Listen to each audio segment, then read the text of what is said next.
Alright, welcome back everyone to the seasonal wrap-up show. It has been a little bit for you guys, not for me. I'm actually recording this the day after I finished the summer seasonals, but it is now time to dive into the fall 2024 season. Specifically, I want to do what I did last time and just jump into these like OVAs and uh, short one-offs and stuff that finished before the season's over. I'm actually recording this near the start of November. I just figured like all of these are out now, so might as well just get a jump on them. We got five short series slash like not regularly timed stuff. We got Uzumaki, Rick and Morty, the anime, apparently Delico's Nursery, which is like a weird one that whatever, we'll get to it. Gundam, Requiem for Vengeance, and One Piece fan letter, and also potentially the Mononoke movie is supposed to come out mid-December on Blu-ray, so maybe it'll be up on the cat site before the fall season is over. But anyway, for this first one, these first bits, we're not gonna bother doing the randomizer for it. We're just going to go in order of these five that I have right in here. So let's start with Uzumaki, the adaptation of the famous Junji Ito manga, which I have read. It's probably my favorite Junji Ito story. And I know this one had some production issues, but let's just jump into it. I feel like I need to make a recaption of that meme. You know the scene at the end of JoJo Part 2 where Joseph screams, "I'll never forgive the Japanese"? Replace Japanese with David Zaslav. God damn it. Okay. So I actually finished Uzumaki. It was actually really good. Animation issues aside. I think I mentioned this during like the House of Horrors thing or whatever, that one Netflix Junji Ito thing. But I'm not like a huge fan of Junji Ito. A lot of his stuff I don't find particularly scary. Mostly just kind of like creepy, a little bit creepy and just kind of weird. Uzumaki is the exception. I have read Uzumaki. I have like the big Viz hardback edition of it. So I guess point me in the direction of Junji Ito stuff that's like Uzumaki. But yeah, I really liked the manga for that, and I think the spirit of it is alive in the anime. It does a great job at making things very unnerving and unsettling to look at. And you know what? The detail's kind of there too. Like, that's something that anime adaptations of Junji Ito stuff has really struggled with.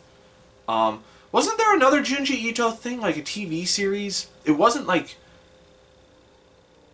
It was like based on some like short stories or something. I don't remember what it was called, but it was from like a while ago, like 3 or 4 years ago maybe. God, I don't remember. But we're not talking about that. We're talking about Uzumaki, which is a very creepy 4-episode miniseries. Despite its animation, like, look, I'm not going to harp on the animation too much because you already know that this is an incredibly inconsistent production. Like, first episode looked really good, although here's my gripes. Here's my specific gripes that I will say about the first episode. Like, the first episode is... It's not exactly limited animation. But it's also not exactly, like, Western animation. Like, animating on every frame. It's... There's a very high frame count in the first episode of the series, and arguably the third episode as well. So, with the designs that they have, it looks a little weird sometimes. Specifically when characters are talking. I don't think this show quite had a handle on lip flaps. Even when the animation was, like, good. Because, like, if you're going to do, like, full animation, I think that's the actual term, full animation, lip flaps kind of have to look like the words that they're mouthing. And not just be lip flaps. And so this show doesn't quite get all the way there. Like, I actually, like, it was so jarring sometimes that I actually, like, was wondering, like, since this is a co-production with Toonami or Adult Swim or whatever, I was wondering which dub of the series, which audio track the lips were synced to. And honestly, I couldn't tell. I really couldn't. Both of them were equally not right. But I liked the Japanese acting more, so I went with that. Which, you know what? The voice acting was really solid. It conveyed the perfect levels of dread, fear, and just, like, insanity. Because one of the things about, like, Junji Ito horror is that it's, like, kind of funny, too, alongside it being scary. Like, the insanity of it all is just, like this fucking Jack in the Box thing is, it's, like, insane and kind of funny, but also very creepy because it is so fucking graphic. I think they tuned down the graphicness a little bit compared to the manga. I don't exactly know. It's been probably like 5 years since I read the manga. But yeah, I like that it managed to actually capture this sense of dread. This town that is constantly being, like, engulfed in spirals. People are being driven mad by spirals into doing, like, self-harm and just and cannibalism and just doing this insane shit for the sake of the spiral. Often to, like, very goofy ends, like with this fucking giant hair fight. Goofy, but also, like, the intensity of it is what makes it also kind of unnerving and scary.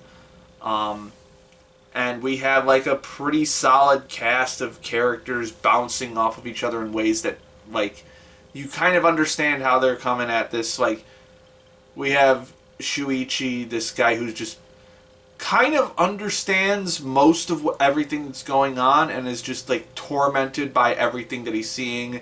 And then we have, like, our every girl who is just freaked the fuck out and is just trying to survive everything.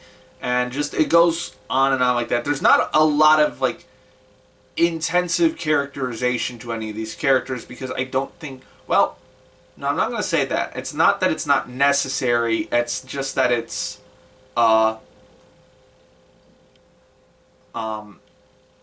it gets the job done for what it is, I guess. Which leads me to, like, one of my, like, few, I guess, story complaints about this adaptation. It feels fast. In one sense, that's a good thing, in that it's, like, the pacing is really fast, so it is just constantly pushing forward, and the dread that it invokes does keep you on the edge of your seat. On the other hand, the editing feels super fucking jagged sometimes. Like, it is super clear where a chapter of the manga ends and a new one begins, because there's just zero fucking transition sometimes to a completely new idea. And in a way that just feels like it's kind of slapped together. Hold on, let me go grab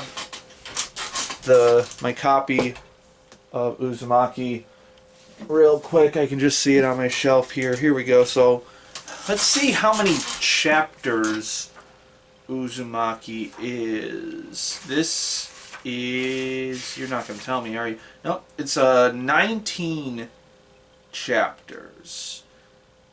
Some of them are longer than the... Well, no, they're roughly around the same length for each chapter. So, I think you could make more than 4 episodes out of this. I think you could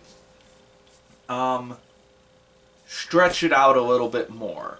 Now, you will lose like that sense of that bingeableness of it, but on the other hand, it will give you time to sort of expound on some of the characters that Junji Ito's created and sort of just wallow in the dread a little bit more. It's a trade-off. I don't exactly know how that would look, but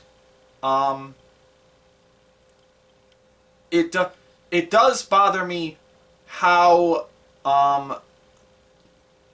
crammed together everything feels. Like there's just this jaggedness to it where it's just like, oop, and this scene's over. Now we're going to go to this one. Oh, this one's over. Now I'm going to go to the next thing. And so I will say the final episode is probably the least like that. Just because everything has just gotten completely fucking insane. Although it is not entirely free of that. It is just the least like that.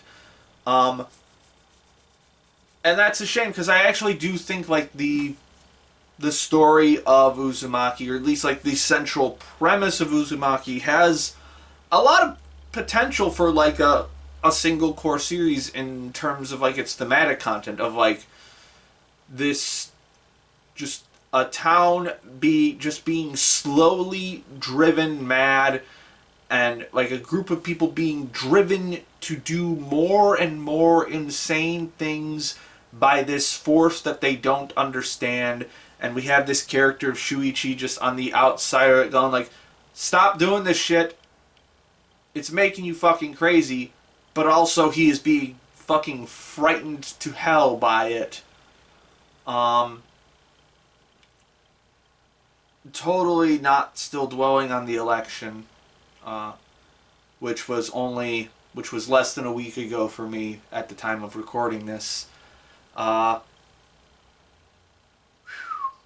So, maybe I'm reading into that a little too much, but you know what? I think that's what horror is supposed to do. You are supposed to see reflections of the horrors of society in it. And I wouldn't doubt that that may have been one of the intents of Uzumaki. This, just this slow build of horror that slowly takes over an entire populace until everyone is spiraling into insanity. And I also like, just on the creative level, I do like the creativity of the different spirals. Like, we've got the horns coming out of the one guy, we've got this whole snail motif, we got the the row houses, the whirlpools, the scar turning into a spiral and just turning into sort of like a vortex, and it is like just as graphic as it needs to be, because like there were definitely some points where like, oh, I was like cringing real hard, like when the mom was cutting off her fingertips or her fingerprints. I was do not like that imagery. So yeah, it's a shame that it is just so very rushed at times, and it's a shame that the animation is so incredibly fucking inconsistent. Like, there is some absolute dog shit animation in this. Like, episode 2 in particular has some of the worst of it. Episode 4 also has some really terrible stuff in it, and a little bit in episode 3 too.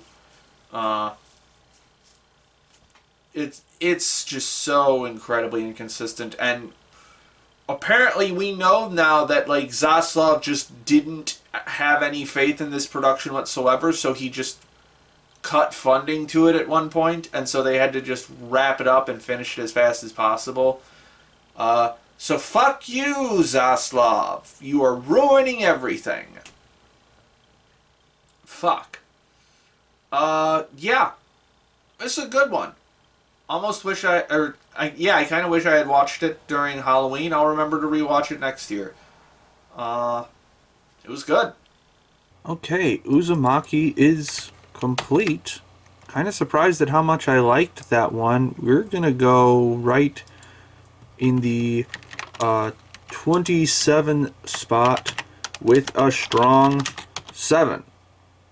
Legitimately surprised at how much I liked this Adult Swim co-production. Speaking of Adult Swim, Rick and Morty, the anime. I don't dislike Rick and Morty, but I mean, it's got its reputation now. And also, I did not hear a single goddamn person talking about the anime. So, let's jump into it. What?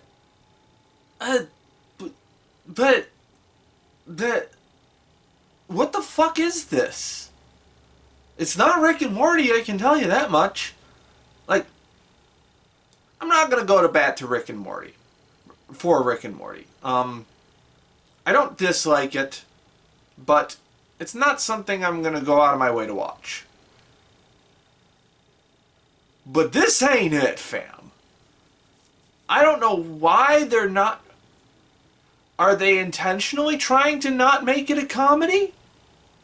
Because there's no jokes. There's like... things that I think are supposed to be jokes, maybe. But they certainly aren't. They're not funny. Like, the first scene with Rick in it is him walking out of the garage and surrendering to the fucking bug people. And then, like, he gets put in, like, a torture cell. And the guy who's going to torture him, like, threatens him with all the different torture devices he has. And there's, like, no quip. There's nothing. Like, he's just like, no, I didn't do it. But...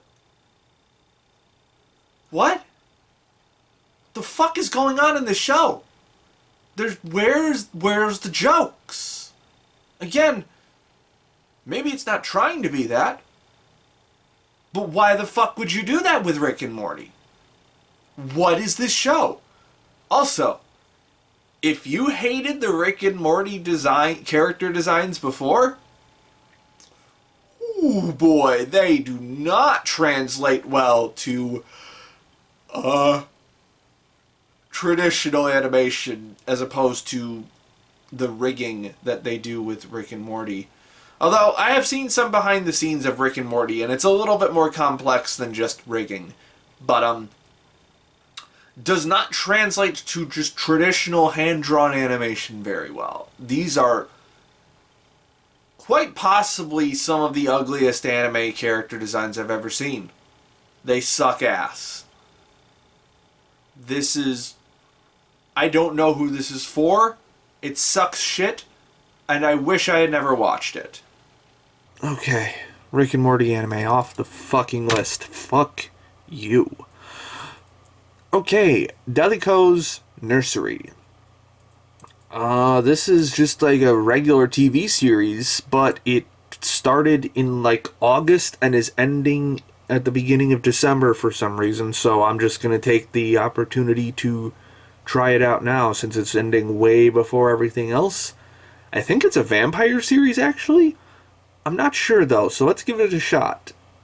Holy exposition, Batman. The script in this show is bad. It's so what I just said. Like, the way...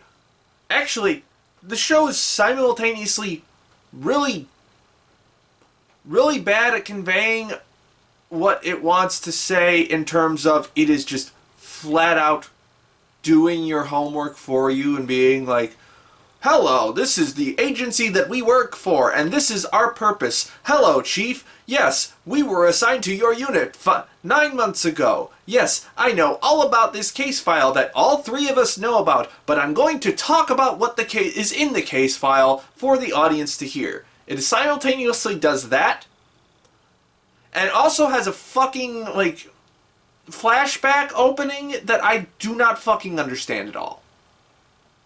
Do not understand what happened at all in that opening scene. Because either there's two different blonde characters, one of which stabbed that dude's wife, and, like, he just sort of stood there and took it, or they're the same blonde character, and I don't know why they're still working together, or maybe this is a flash forward, and none of that is conveyed at all.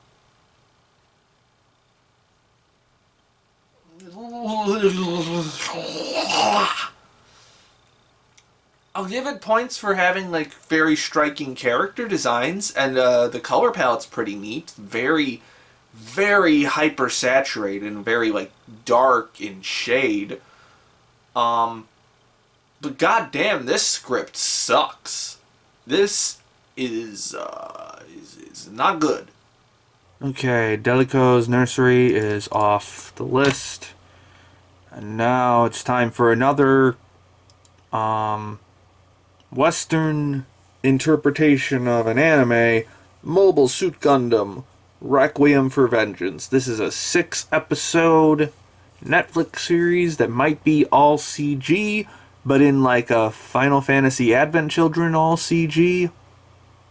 I like Gundam. Let's see if they screw it up or not. That was kind of exactly what I was expecting. Derogatory.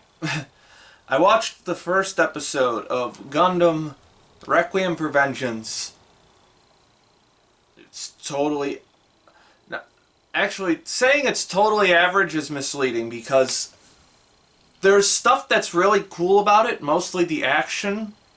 Well, the mech action, specifically. Like, the way that the mechs move around is really cool. I liked the way the beam weapons look and, like, the effects of beam weapons on stuff. That was cool. The actual, like, on-the-ground combat, like soldiers and tanks moving around, not that good, actually. A lot of, like, shaky cam, a lot of very fast-moving camera pans and stuff. Very disorienting. Very hard to tell what the hell's going on. And, like, soldiers dying looks pretty silly. Which leads me to the biggest reason why I'm not continuing this, is the character acting, like, the character acting animation is terrible. It's not good. It's the, like... First of all, I actually watched this dubbed for the most part because I'm pretty sure the lip flaps were animated for the dub and not the Japanese audio. I only know that because I kept testing it multiple times because neither one actually lined up perfectly, but the English dub was closer than the Japanese. So I went with that. But again, it still wasn't, like, on all the time. It still was not synced properly. And so it just looked bad. And character movements looked pretty janky. Nothing looked natural in this. This felt completely unnatural and artificial movement. And also, the dub acting is still not good. It's different from anime dub voice acting. Like, or at least it doesn't have the same feel because it's not people trying to match the lip flaps. It's people just acting, but it's still not good acting. It's very hammy and stilted at times. So, I still don't think it's good, but it's better than watching this Japanese audio and seeing the lips just be completely mismatched. Like, you can say like, oh, but anime does that all the time. Yes, but in anime, it's just this. In a full CG series like this, the lips are very articulated and they are like set to specific mouth movements to make specific, like, that make specific sounds. So when you put the Japanese audio on top of that, on top of lip flaps that are meant for the English audio, it looks fucking terrible. This is why you don't watch dubs of Japanese live action movies, because they look terrible.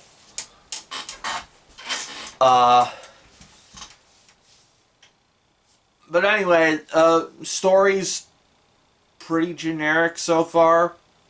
Ziyad unit with a squad full of like elite Zaku pilots gets attacked by a Gundam. And it's not Amuro. Is it? Okay, so the only reason I know it's not Amuro is A, I looked up the Wikipedia summaries, because B, it's not the RX-78 that we know from Mobile Suit Gundam 0079. It's apparently the Gundam EX, so it's a slightly different model. Now, I don't know enough about the 1 Year War, but I feel like that's not right. Wasn't Amuro's RX-78 the first Gundam deployed to the field? And then other stuff came out? Because in this show, they say, like, the Fetties finally got a mobile suit. So that's the implication, is that this is their first time seeing it, or maybe this is just the first time this unit is seeing it, but why wouldn't they already know about Amuro's mobile suit? Because this takes place in November. So yeah, this is actually like way after Amuro is deployed, right? I think? I don't... this is why you don't let Americans handle a Gundam show, because they fuck it up. And it makes it fucking confusing. Not that it matters, because the animation is, for the character acting, is terrible. And, say it with me, children, the mecha show is actually about the characters. Which I guess is going to be another thing that this show fucks up. I imagine it's going to be about the cycle of vengeance and stuff. But I do not give a flying fuck about any of these characters. They are all super generic. Most of the named characters die in this first episode. Actually, we don't learn a lot of their names until they are dying, because their squad captain starts shouting their names out as they get cut in half by this Federation mobile suit. It is super cheesy and corny. We're done here. Okay, Gundam Requiem is off the list. Last one probably for this video, One Piece fan letter. A lot of people loved this one. I have purposefully avoided all discussion about it because I just want to go in blind. Yeah, I like One Piece. Let's do it. Alright, fun times. I just watched One Piece fan letter. It's a single episode sort of thing that they just sort of slipped into the broadcast of One Piece between... What arc are they on now? Future Island? Egghead. That's what it is. Egghead. And now they're rolling into the readaptation of Fishman Island. I guess this is like a 25th anniversary celebration for One Piece. For the anime. God damn, this anime's been running for 25 years. It's almost as old as I am. But this was a very, very fun and very heartfelt sort of like side story for One Piece to tell the story of like some little people in the One Piece universe. We've got this like teenage girl who looks up to Nami as this like bright spot of wit and trickery in in this ocean of brutish, overbearing pirates who only use strength to get what they want. Which is a pretty good summary of how Nami works. I wish she was more present in the manga at this point. Because, yeah, whatever. But, I am a big Nami head. I like Nami a lot, so I was very excited that this girl in particular, the main character of this episode was, like, also a Nami stan. So, found that to be very fun. And I really appreciated the arc that they gave this girl of, like, in terms of, like, the, like, visual imagery of it, like these puzzle pieces coming together of how to create her dream. There's, like, some imagery of, like, the pieces, like, slipping through her fingers and stuff.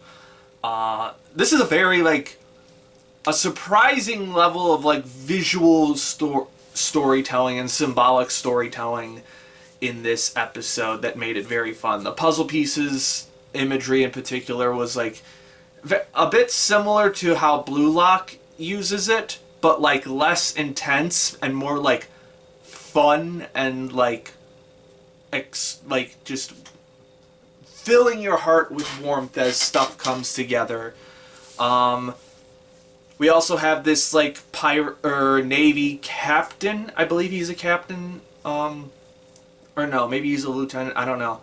Who sees the some parallels between him and his younger brother with Luffy and Ace, and how Luffy inadvertently saved him and his brother at the Paramount War, even though Ace died at the Paramount War. So a lot of this episode, like, flashes back and forth between, like, present day, which is the reunion of the Straw Hats at Shabandi. I think that's how it's supposed to be pronounced. It's spelled Sabaody. I don't understand it. But it's the reunion of the Straw Hats after the 2-year time skip after they all got scattered to the wind after Paramount War. So it's a flash between, like, that as the present day and then, like, the Paramount War, like the massive military battle that took place there. I really like how it sort of frames the battle from the perspective of, like, the individual Marines, not like one of the generals or, like, the pirates or anything, but you see all of those people around constantly during those flashback sequences, and you just see the massive scale of it all. Like, it really shows you just how different the power difference between people like Luffy and Akaido and all of them are versus just your average grunt Marine, and just these Marines just desperately trying to fucking stay alive as all of these superpower weirdos are bringing this military base to its knees.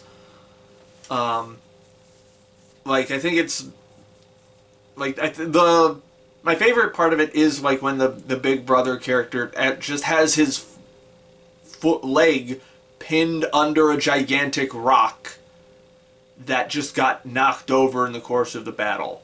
And he's just like, fuck, how do I get out of this? And he only gets out of it by chance because so much other shit is happening around him that it causes the landscape to change completely. Was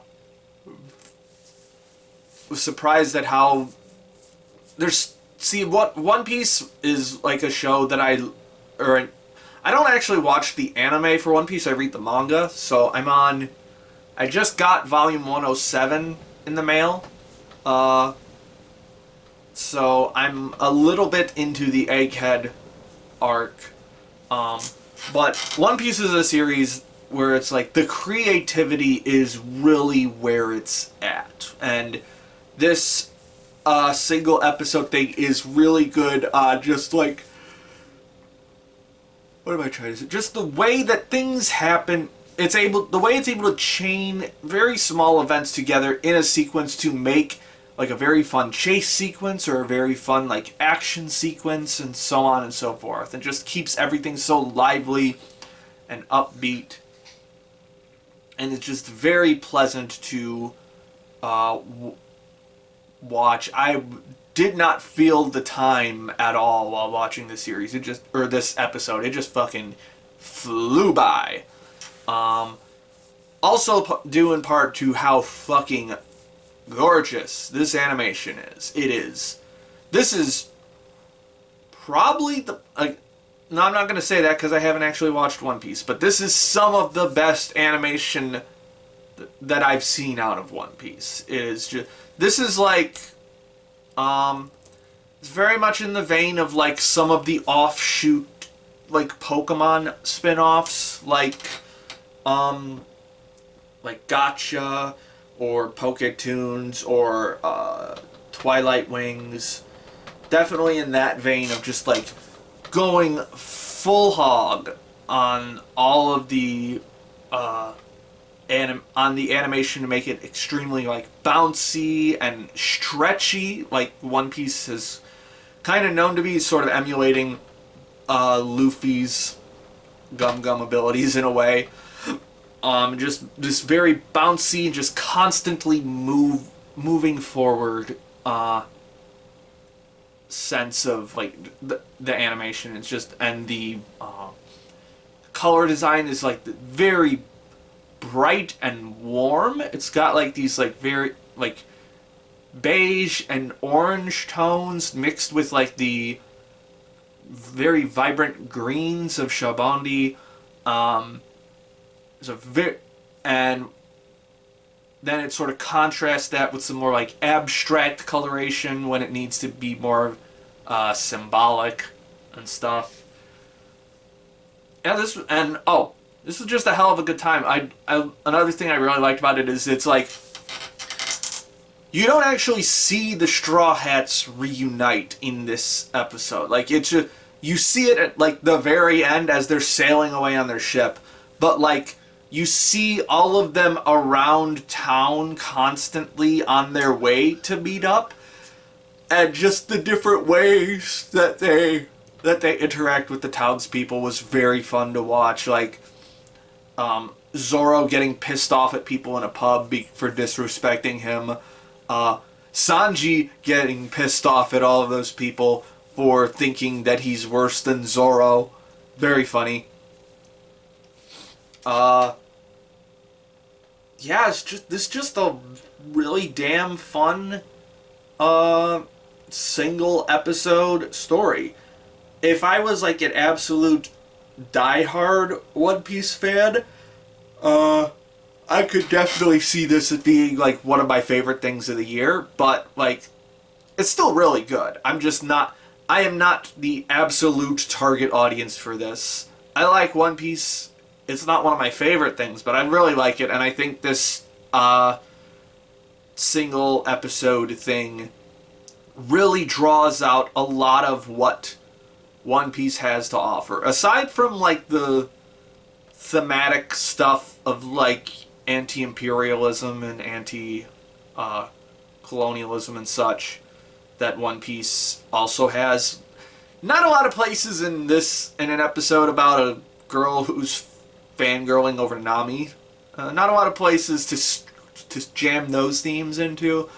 But it's got the like sort of camaraderie element to it. The general theme of like inspiration that is present in a lot of Shonen Jump stuff is good. I like it. Okay, One Piece fan letter is complete. And where did I decide I was going to put this? I'm going to put this in the number 14 spot with a decent 8. Really damn fun, great little One Piece side story. I like it. Okay, and that, I believe, is going to be it for all the like pre-season stuff for now, unless, of course, the Mononoke movie hits the cat site before the end of the season. If it does, I'll put this coming up right now. But if it doesn't, we'll just roll into the rest of the list for next time. Well, as you can see, this video is not even close to being over, so we got a few more shows to do.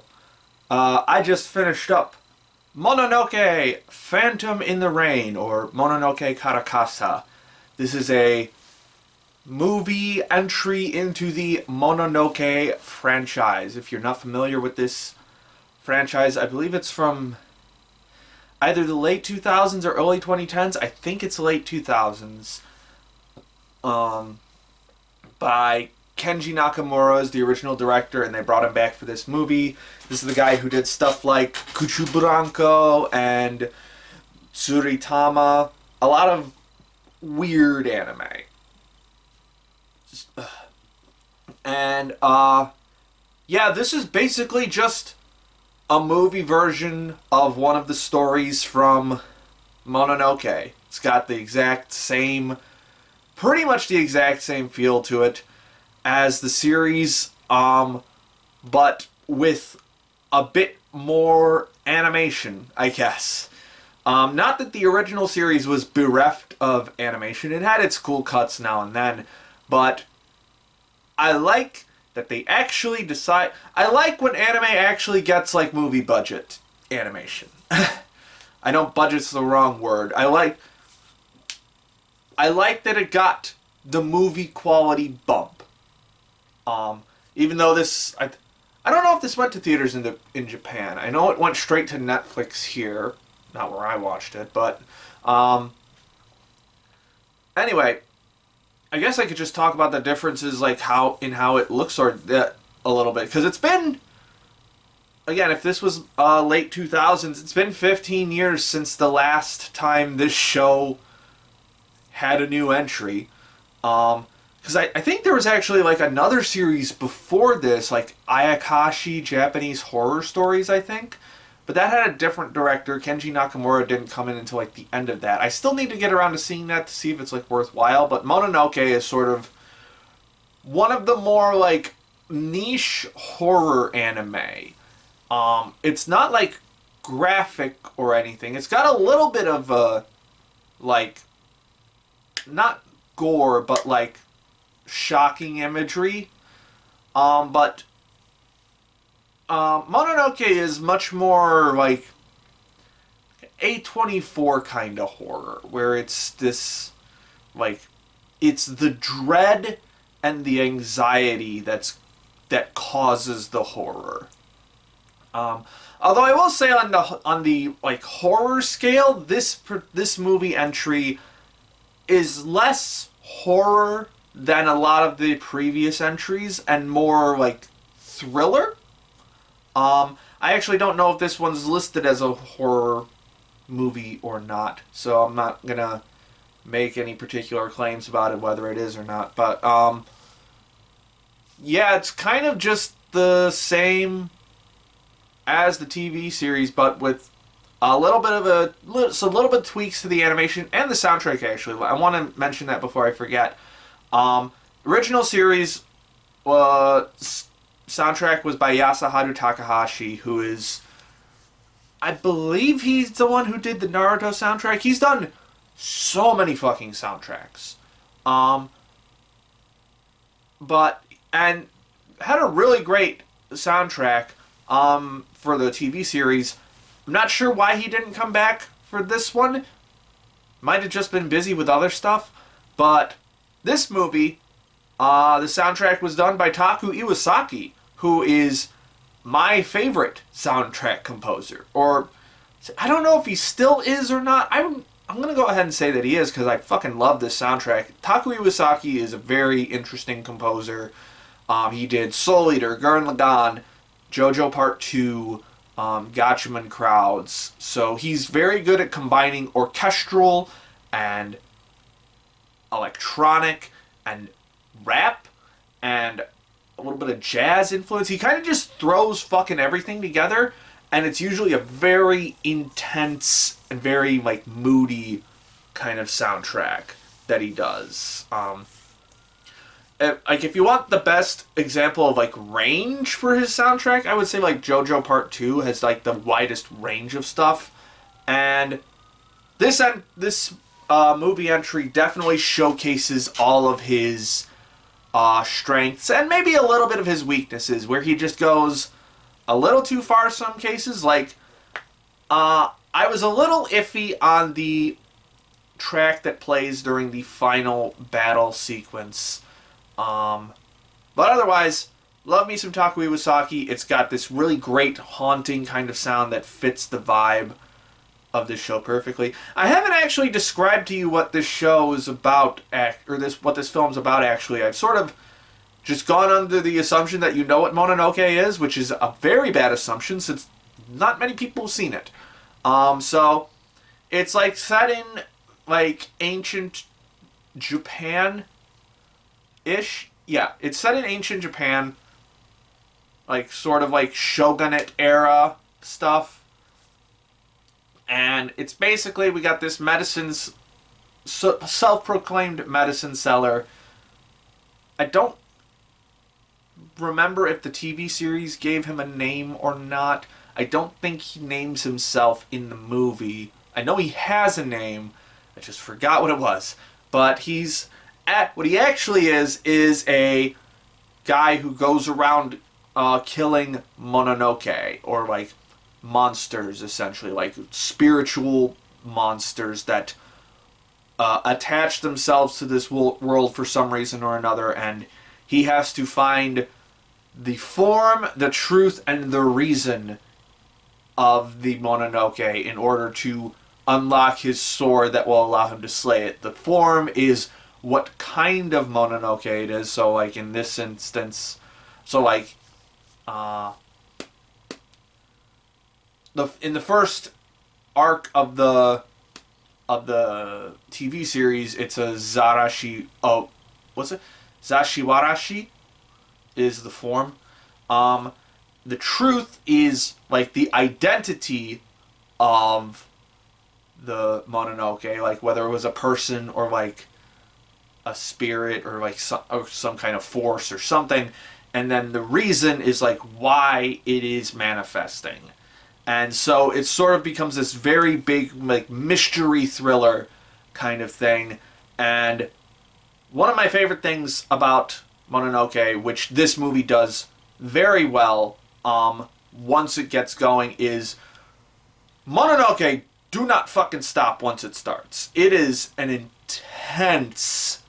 intensely thrilling series that's like in a very like anxiety riddled sense. It is just like once the like there's sort of like an action that like starts and like grabs on, once the Mononoke starts being a Mononoke and things start happening, it is just foot on the gas the entire time. And it is immensely tense, and you're just like on the edge of your seat going like, okay, so what? And you're like trying to put it together yourself. You're like, okay, so we got the form, so who is this Mononoke and why specifically is it here? And one of the other fun things about Mononoke as a series is just like it's the mystery element to it most of the time is always like very like theme heavy, like very based in like a particular theme, and just usually one that's very upsetting in a lot of ways. Like some of the best arcs of the TV series were very like, oh, bad thing happened to this person, usually a woman, and we're just going to drill all the way down to the fucking core of it. And this one isn't quite as like dark as some of the previous entries, but it's still like a really solid theme of like it revolves around this. Again, this particular movie is set in like an oku, so like the inner sanctum of the emperor, and like we've got all these like women working their way up towards the top. And so, like, the big theme of this particular Mononoke story is, like, what you are willing to give up in order to ascend to the top, and what are the things that you shouldn't give up in order to maintain who you are, like, so that you don't get quote unquote like dried up, as they say in the show. And I really like the expanse of different things, of the way that this theme is explored in the show, just the way that it's very on the nose, but I have no problem with that ever. I know writers who use subtext and they're all cowards kind of guy, but like unironically. But I found this theme very like motivating and like very just, it latched onto me just like, because it was they grounded it very tightly in like this duo of protagonists. We've got Asa and Kame, these new maidens who have just joined the Oku, and one of them is like rising to the top very quickly, and the other one's just kind of a fuck up, but they have an incredibly beautiful friendship that they share in the very few days that they share together. Their chemistry is just so good, and just the push and pull of this world that they have entered into and are sort of trapped by in certain ways, and how that puts pressure on their relationship and themselves personally. It's just very captivating to see that progress through the film, and seeing like how far would Asa eventually give up Kame in order to go all the way to the top. And we see sort of the consequences of what that looks like for other people.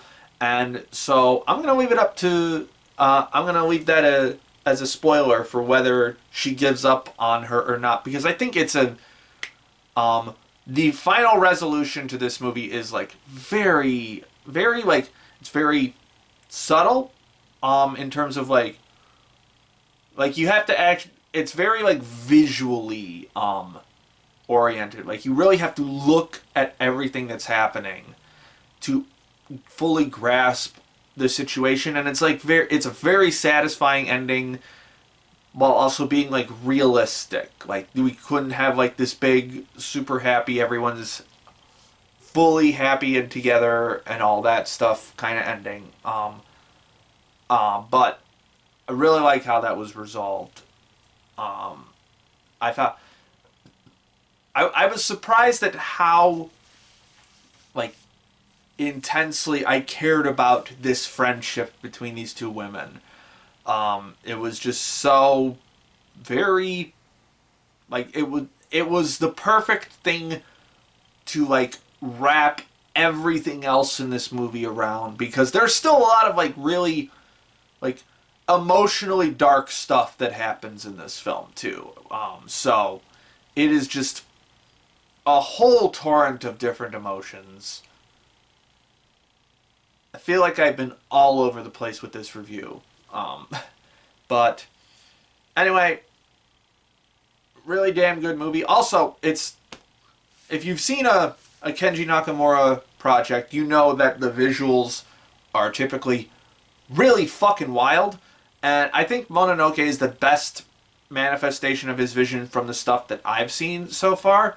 Although I will say, it's got these, it's very extremely colorful, a lot of like symbolic shapes, and just like very interesting patterns and textures everywhere, that really give this franchise a very distinct identity that's very fun to look at. And again, the animation for this movie in particular is really fucking good. Some really effective use of CG backgrounds and objects, and in order to allow the camera to move very freely, and make some really interesting shots.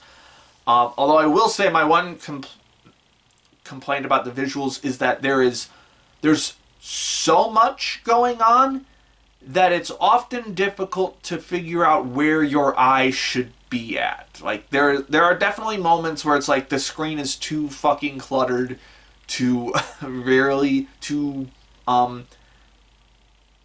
identify what's going on.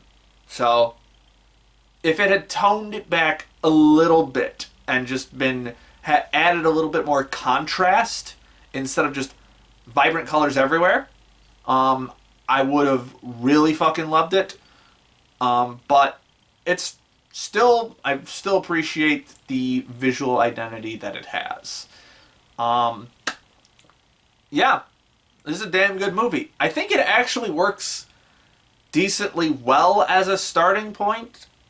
If you don't want to jump into the TV series, I would still recommend the TV series as well, because it's also really damn good. But yeah, that was a good time. Okay, Mononoke, Phantom in the Rain is complete. We're going to go fairly high up in the list. We're going to put you in the number 13 spot with a decent 8. Damn good movie. Love me some Mononoke. Looking forward to the next movie. Very excited for that. Don't know when it's coming out, but I'm looking forward to it.